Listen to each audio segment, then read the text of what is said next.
We're live from New Delhi. You're watching DD India Live, India's voice to the world. I'm Lipakshi Khurana. Coming up in the next 30 minutes. Russian President Putin to attend the 23rd India-Russia Annual Summit along with Prime Minister Modi in New Delhi today. Talks to include issues of regional and global issues.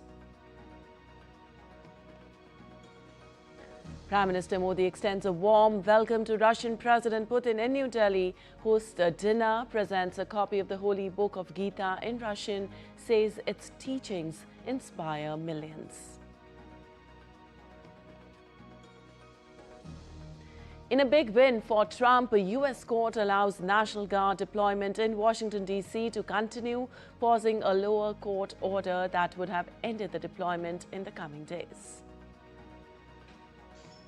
Reserve Bank of India to announce monetary policy amid expectations of reduction in interest rate, while rupee rebounds after hitting record low. FIFA World Cup draws to be announced today in Washington. 48 football teams are in fray.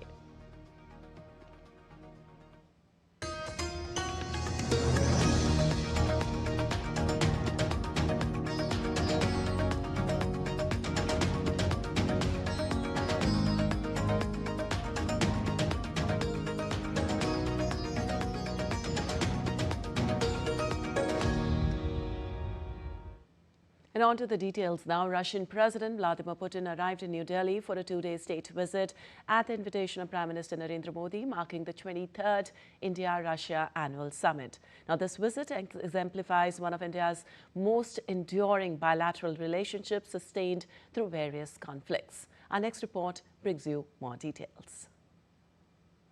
In a rare diplomatic gesture that underscores the strong ties between India and Russia, Prime Minister Narendra Modi received Russian President Vladimir Putin at Delhi airport on Thursday. This gesture highlights the strategic partnership and close relationship between the two leaders. Putin arrived in India for a two-day state visit. During the visit, President Putin will engage in delegation-level talks with Prime Minister Modi to review the special and privileged strategic partnership, while President Draupadi Murmu will receive him and host a banquet. Key events on Friday will also include a guard of honor at Rashtrapati Bhavan. Bilateral meetings between the two leaders will cover discussions on critical regional and global issues, reaffirming reliable partnership amid shifting geopolitics. A major focus of the visit is on expanding economic and trade ties, with bilateral trade hitting a record $68.7 billion in the last financial year. Both leaders aim to narrow India's trade deficit by ramping up exports such as pharmaceuticals, textiles, marine products, potatoes, and pomegranates, which were recently launched for export to Russia. They will also advance talks on local currency settlements to facilitate smoother trade. Beyond trade, people-to-people ties between the two countries are strengthening. The Indian community in Russia has surged to nearly 100,000, including an increase in medical students, signaling growing opportunities. To further support bilateral relations, two new Indian consulates were opened this year in Kazan and Yekaterinburg to boost trade, tourism, and cooperation in sectors such as fertilizers, pharmaceuticals, and manufacturing. During the visit, a high-level India-Russia business forum attended by both Prime Minister Modi and Russian President will be held.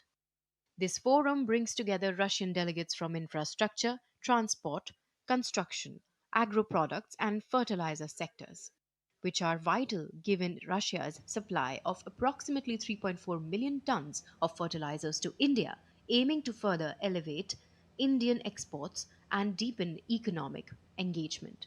Jessica Taneja for DD India. Meanwhile, on Thursday, Prime Minister Modi presented a Russian-language copy of the Bhagavad Gita to Putin at his Delhi residence. Prime Minister Modi later shared the moment on social media, writing that the Gita's teachings inspire millions of people around the world. The Prime Minister hosted him for a private dinner at his residence at 7 Lok Kalyan Marg on Thursday night. And as India and Russia strengthen their diplomatic and strategic engagements, a series of high-level meetings today underscored the growing depth of cooperation between the two long-standing partners. As a look at the key developments shaping this crucial bilateral relationship.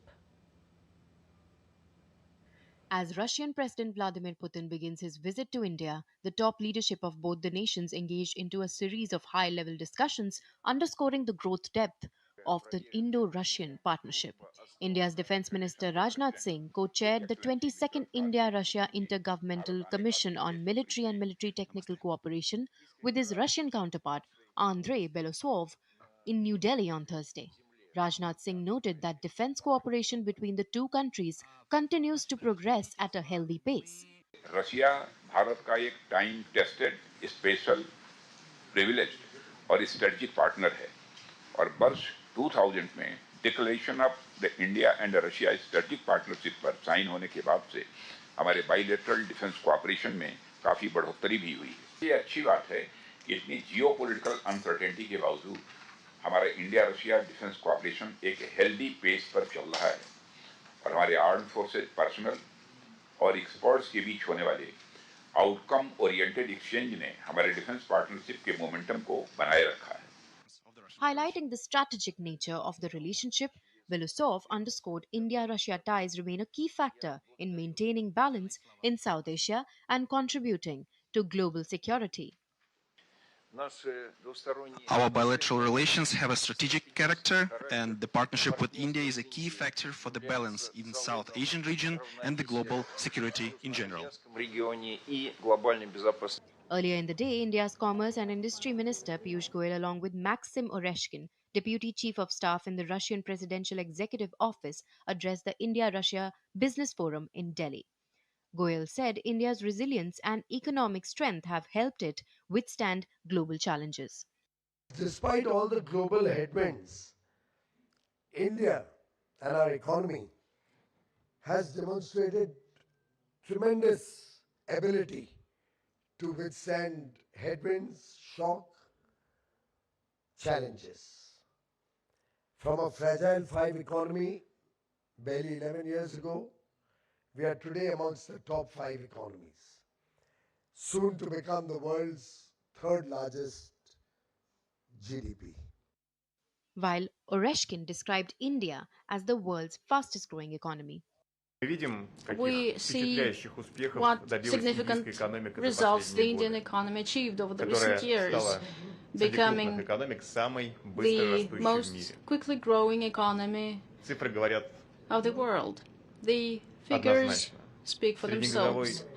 Average annual growth of GDP over the recent 5 years is exceeding 8%.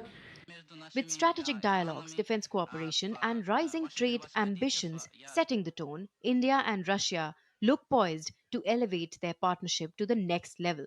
As President Putin's visit unfolds, all eyes remain on the outcomes that could shape regional stability and global dynamics in the years ahead. Bureau Report, DD India. Well, India and Russia share a 78-year legacy of stable, time-tested partnership. The bond between Prime Minister Narendra Modi and President Vladimir Putin reflects the depth of the strategic partnership, strengthened further through annual summits and the 2+2 dialogue. Now, the regular high-level engagement continues to drive cooperation across political, defense, economic and technological domains. In the next report, Mohammad Absarul Hassan delves into various aspects of India-Russia relations. Russia has been a long-standing and time-tested partner for India. Under the strategic partnership, several institutionalized dialogue mechanisms operate at both political and official levels to ensure regular interaction and follow-up on cooperation activities. The bilateral relationship has remained strong and stable over the past 78 years. In December 2021, a new dimension to the bilateral cooperation was added with the first 2+2 dialogue. Meetings of foreign and defense ministers of both countries started taking place alongside the summit level talks between Prime Minister Modi and President of Russia, Vladimir Putin. So far, 22 annual summits have taken place alternatively in India and Russia. The last summit was held on July 8 and 9, 2024 in Moscow. and President Putin is set to visit India for the 23rd summit in New Delhi. Bilateral trade between India and Russia reached a record high of $68.7 billion in FY 2024-25. India's exports to Russia, $4.9 billion.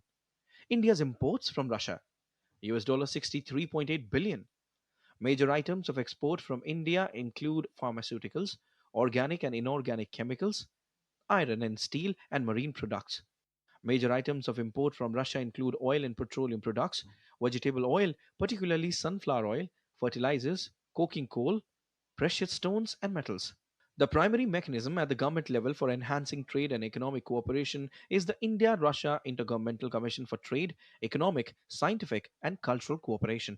Intensifying the trade and economic relations has been identified as a priority area by both the leaders, who had set the targets of increasing bilateral investment to $50 billion US by 2025 and bilateral trade to $100 billion US by 2030. India has long standing and wide ranging cooperation with Russia in the field of defense.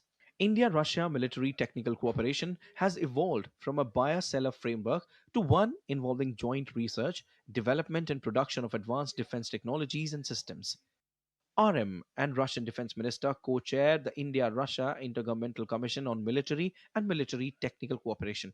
INS Turshil was commissioned into Indian Navy in the presence of RM at the Yantar shipyard in Kaliningrad on 9th of December 2024.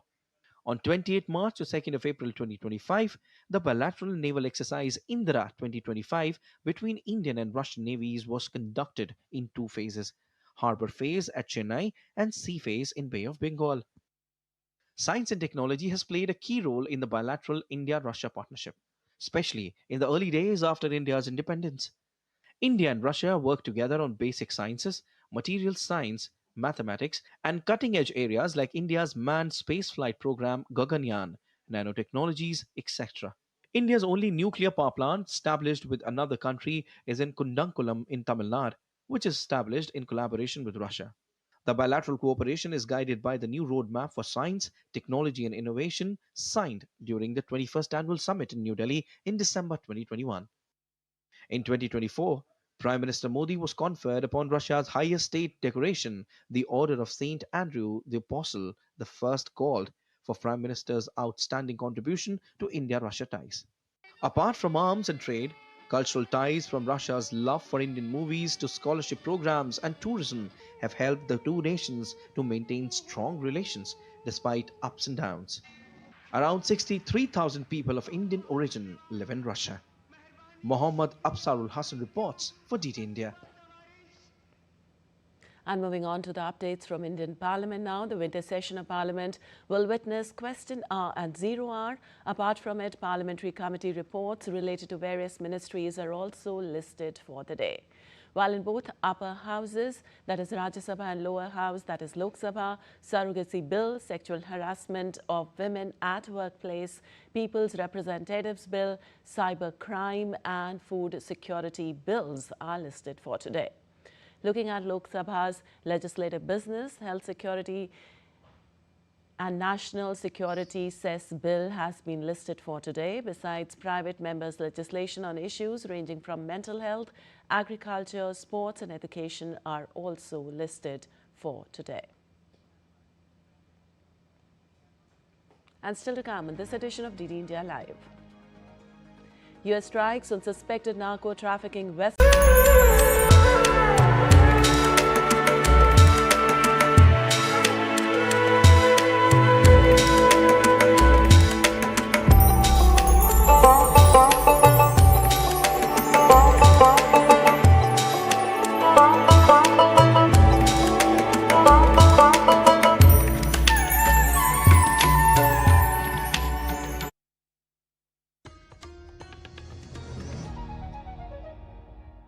Welcome back. You're watching DT India Live. I'm Lipakshi Kuran, and moving on, a U.S. appeals court on Thursday handed a victory to President Donald Trump in his effort to keep National Guard troops in Washington, pausing a lower court order that would have ended the deployment in the coming days.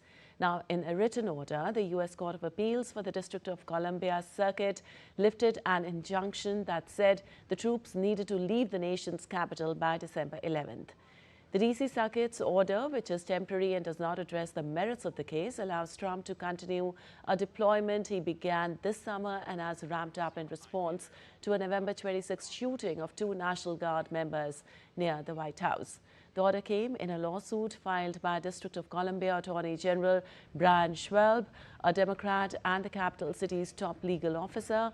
More than 2,000 National Guard soldiers have been in Washington since Trump's initial deployment in August, part of the Trump's contentious immigration and crime crackdown targeting Democratic-led cities. And the U.S. military said it killed 4 men in a strike on a suspected drug vessel in international waters in the Eastern Pacific on Thursday, amid a growing controversy over a campaign that has taken more than 87 lives. Now, the U.S. military said in a statement on X, intelligence confirmed that the vessel was carrying illicit narcotics and transiting along a known narco trafficking route in the Eastern Pacific. The latest strike targeted a vessel in international waters operated by a designated terrorist organization. Intelligence confirmed that the vessel was carrying illicit narcotics and transiting along a known narco trafficking route in the Eastern Pacific, U.S. Southern Command said in a post on X. Earlier in the day, lawmakers attended a classified briefing on Capitol Hill in which they were shown extended video footage of the strike, only a brief part of which has been publicly released. Now, a senior Democratic lawmaker who saw footage of that incident on Thursday said it showed a U.S. attack on shipwrecked sailors, while others have described it as a possible war crime. Defense Secretary Pete Hegseth and President Donald Trump's administration have especially come under the fire over an incident in early September in which U.S. forces targeted the wreckage of a vessel that had already been hit, killing 2 survivors. And Israel was cleared on Thursday to enter the 2026 Eurovision Song Contest by the European Broadcasting Union. Israeli government, opposition leaders and general public celebrated the country's inclusion in the contest that draws millions of viewers worldwide. The news, however, exposed a deep rift in the Eurovision community. Spain, the Netherlands, Ireland and Slovenia decided to boycott the contest over the Gaza conflict. They accused the organizers of unfair voting practices. Notably, Spain is one of Eurovision's big 5 countries, along with France, Germany, Italy and the UK. Austrians, who host next year's contest, have welcomed Israel's participation in the competition, and Germany, meanwhile, asserted that politics and entertainment should not be mixed. The Eurovision Song Contest is the world's largest live music event since 1956. It has a reach of around 160 million viewers across nearly 40 markets and millions more via thriving digital channels. And now let's take a look at other stories making news around the world today. Thousands gather to watch the lighting ceremony of the Trafalgar Square's Christmas tree in London, gifted by Norway in a yearly tradition going back to 1947 as symbol of friendship.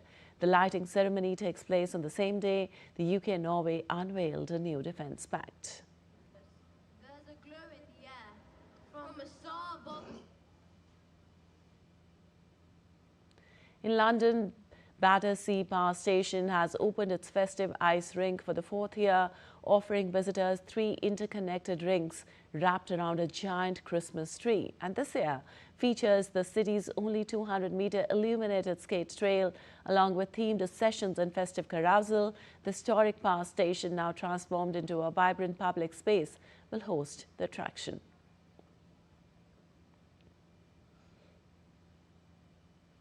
In Spain's Canary Islands witnessed a stunning supermoon as December's cold moon lit up the skies over Gran Canaria. The unusually bright lunar display drew crowds across the archipelago. Astronomers say this was the final supermoon of 2025, appearing especially vivid as it passed close to Earth. And hundreds of Christian pastors and church leaders from the United States gathered today in Jerusalem, holding a special prayer service on the southern steps of the Western Wall. The delegation says the visit is meant to strengthen American support for Israel. Organizers describe the moment as a powerful show of solidarity amid the ongoing regional tensions.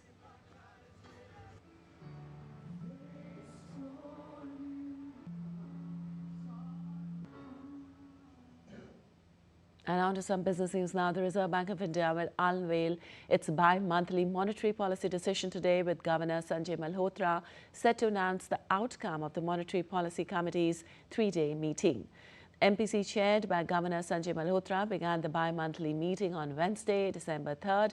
After slashing repo rates for 3 consecutive months since February, the MPC kept it unchanged at 5.5% since August.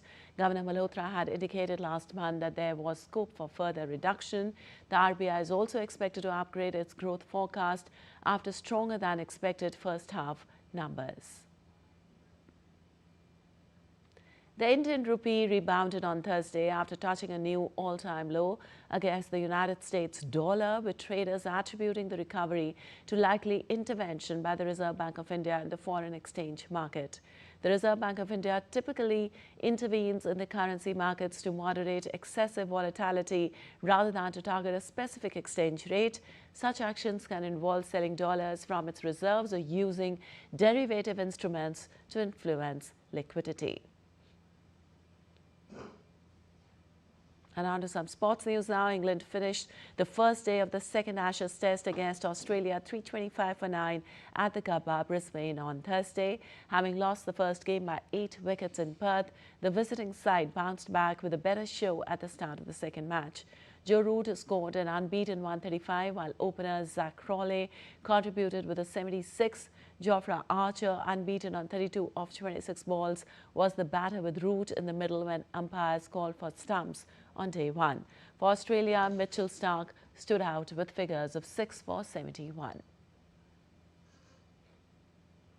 And the stage is set in Washington, D.C. Football's most coveted trophy is in the town, and the world's eyes are on the draw for 2026 FIFA World Cup, taking place on Friday night.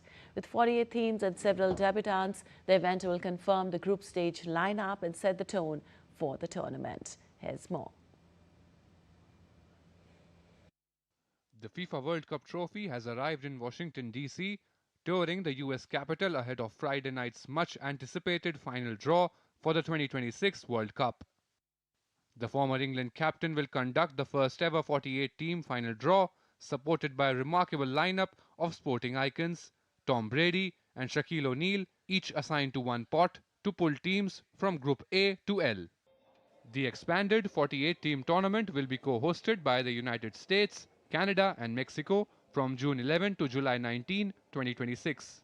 The draw will slot qualified teams into 12 groups of 4, with the top 2 and 8 best third-place teams advancing to the knockouts.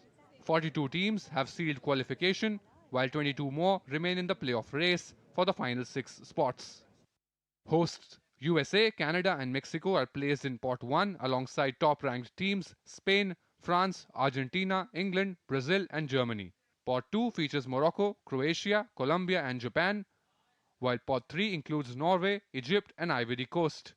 Pot 4 will be completed by playoff winners, with confederation rules ensuring no group has more than one team from the same region, barring UEFA, which can have 2. The tournament opens at Mexico City's historic Estadio Azteca, the first stadium to host 3 World Cup openers, and concludes at MetLife Stadium in New Jersey on July 19.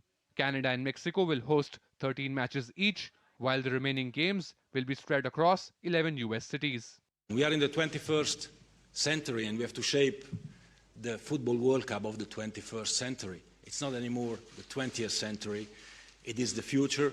We have to look into that. Football is more than just Europe and South America. Football is global. US President Donald Trump, who is set to attend the draw on Friday, had already announced that the Kennedy Center, currently undergoing a renovation, will serve as the primary World Cup office and feature prominently in America's 250th anniversary celebrations next year. Sports Desk, DD India.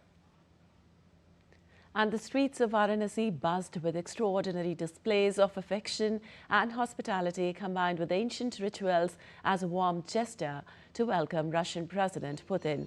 Thousands of earthen lamps lit on the banks of River Ganga in India's holy city of Varanasi. Take a look.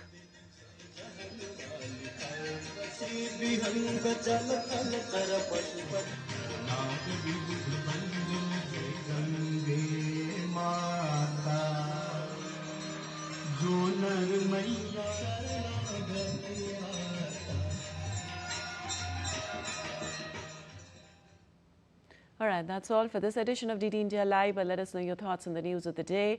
For those on the go, you can get all the latest news and updates from India and across the world in the DD India mobile app. The app is available on both Android and iOS platforms. Scan the QR code on the screen to download now. We'll be back with more news as it breaks here on DD India. I'm Lipakshi Khurana from all of us here in Delhi. Thanks for watching DD India Live.